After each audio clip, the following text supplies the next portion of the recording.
What's up, Kings? Michael A. Blunt here, Executive Mindset Mentor and founder of the Executive Mindset School. Today I'm reacting to Cameron kicking Adrian Bronner off of his show and breaking it down through the lens of elite performance, identity transformation, and strategic psychological reprogramming. If you're serious about leveling up your identity, 10xing your wealth, and maxing out your full potential, this one's for you. Let's dive in. All right, fam, let's get into it. What does explain the whole Adrian Cameron Bronner have thing. to say? So Adrian Bronner, like I said, I've known Adrian Bronner for a while. I actually consider him a friend. I have no problem with Adrian Bronner. I know, not a friend where you be like, yo, I'm gonna get some bitches, let's get some money together. A nigga, when we see each other, we got respect for each other, we talk, and we know some mutual people in Cincinnati. With that being said, AB was walking through the hotel, and I'm like, yo, get AB, tell him to come on the show. I got a couple dollars for him. AB came in, he sat down, and I seen he was drunk, but the last few times I seen AB, he was drunk. So I didn't think nothing of it. And he just went and stopped flirting with Stat. This stuff, this is part of the show that we actually edited out, where I stopped the show, and I'd be like, yo, you gotta chill, bro. It's kind of getting out of hand. It's getting to a level where it's being uncomfortable. He like, oh, all right, Cam, nah, it's no, I got you. I'm like, yeah, you know, it's getting weird. You gotta come and stop it. And he said, cool. So I'd be like, let's roll again.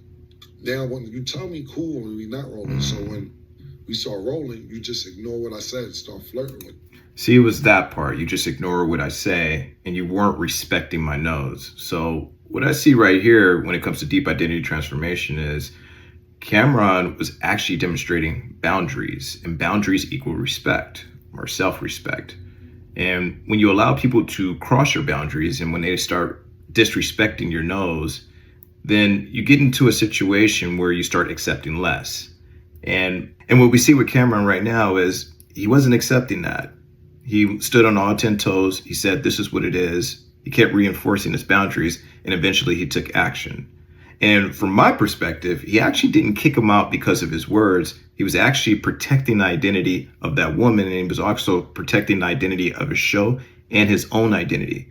This is something that's a little deeper that I don't think people actually see. Cameron is really matured over the years, and he has really shown that he values something more than the drama of the show. And what I mean by that is, in a lot of these talk shows or a lot of these type of podcasts and stuff like that, you'll see that there's entertainment over energy. In this situation, he was protecting the energy, and it was energy over entertainment.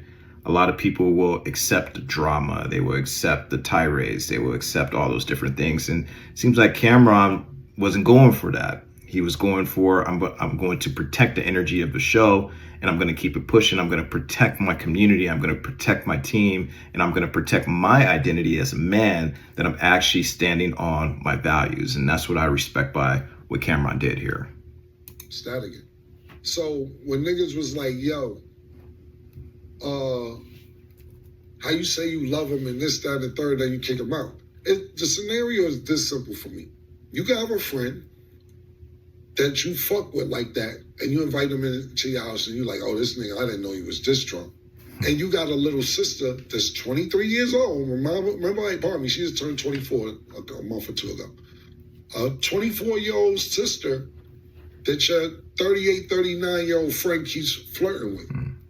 And keeps flirting with when you keep asking him to stop. And you like, yo, all right, I asked you several times, like on the show, it may have been 2 or 3 times, but it's actually more like 7, 8 times. And so I asked him to leave. And that's why I asked him to leave, because a lot of people say Stat was laughing too much. Nah, she had nervous energy, because what wasn't on camera, she gave me a look, and that's when I knew. I was like, nah, now you gotta go. Because she's uncomfortable. Just boundaries, and I'm not going to crossing those boundaries. Stat feel uncomfortable in her house. I consider the is what it is set her house. I wouldn't let her feel uncomfortable outside the house. I'm just not going to let you disrespect her. And we've asked you several times. And disrespect the show. The only problem that I had was my frustration when he was walking out and we put him out. I came back to the microphone and I said some things that shouldn't have been on the air. That was a poor edit. It shouldn't have made it. Or I should have communicated better with the producers. It was one of those situations where you sit down and you think you're talking to yourself or you're talking to the people in the room, and it ended up being aired. I didn't mean for what I said about AB to be aired, but that's one of them situations. You know what's a trip about this is, for me, wealth equals standards, not just success. And he showed standards in two different ways. He showed standards, one, with how he was going to let the show roll. He mentioned, the woman on the show, that he was protecting, her values, and he was also protecting the standards of himself and also the standards of the show, and saying, like, listen, this is what I stand on. A no is a no. And if you disrespect that, I'm not going to let you subtract away from the energy if you're not adding to it.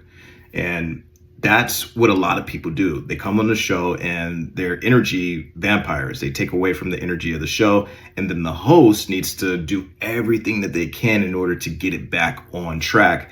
And hopefully when they get it back on track, it pays off with the drama and the tirades and, the insolence and, the back and forth, and people really buy into that. But it could also backfire. He could have showed the drama. He could have let him on there, and he could have let that energy just totally downgrade the standards of his show. But he was like, nah, I'm keeping it classy. I'm keeping it quality, and I'm keeping the quality over the quantity of people that I'm bringing on the podcast. And that's what I really respect about him. The second thing that I respect is his accountability right here. He shows that because wealth equals standards, not just success, that he has certain standards for himself, which is, I speak to you about your issues and your problems in private rather than blasting you in public. Now, he did say this is what I don't appreciate in public, but some of the other stuff he could have left in private. I didn't really hear the other stuff that he said, but I could imagine some of the things that he talked about. Maybe he'll talk about it a little bit more in this podcast. But, I really respect the fact that he owned, based on his own values, based on his own identity, this is not how I want to act. And this is not how I want to respond to things that I don't like, or things that trigger me, or things that are threatening, to my people. I have a lot of respect for Adrian. I want him to hold a level of respect for me, and I'm going to demonstrate that. And that's what he's demonstrating right now. That is deep identity transformation. And that is somebody who has matured over the years. And that's what I respect about Cameron. Situation like, fucking, not talking about AB, but you like, can't fuck with this nigga. You say that about niggas that you cooler with than me and AB is cooler with. Facts. So that what I said was unacceptable for it to be on air, because what I am doing is rooting for AB as far as getting better, as far as giving himself one last chance to be a boxer, as far as being in shape, and saying this was one of the few niggas that understood it, one of the few niggas that knew how to box and talk.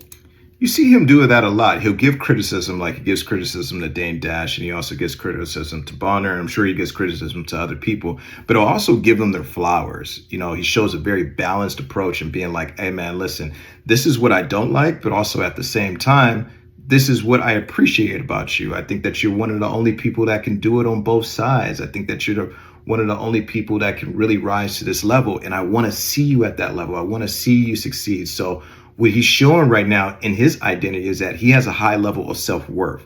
So he's not looking to take away from other people and kick them while they're down. He's actually looking to build them up, but he's also going to be critical of them as a friend, as a mentor, as somebody who's, in partnership with them, as somebody who wants to see everybody around them do well.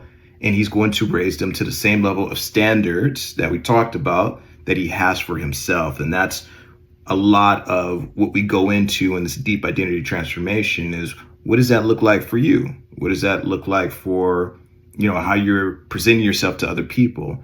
Are you continuing to do the self-work that is going to exude and demonstrate on these type of podcasts and, in these type of public situations? So you'll see what else he has to say. You have a boxer who's good at boxing but don't know how to talk. You usually got a nigga who know how to talk, but he can't fight worth shit. I think AB had the total package when he's in shape, 100%. So what I said, I agree with that. I don't think that should have been aired, and that's the only thing that I apologize about, because I don't want to think that I'm kicking a man when he's down. And like I said, I exactly kicking a man when he's down. Mutual friends, but I can't let you come in the crib and disrespect my sister. Yeah, no.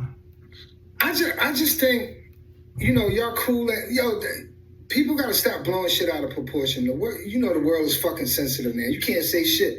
When I talk to my niggas like that when they fuck up, me and Zeke used to always argue. I used to argue, wino motherfucker when he get drunk. So, I just think people blew that shit out of proportion with the unedited version, which you saw, which you just apologized for.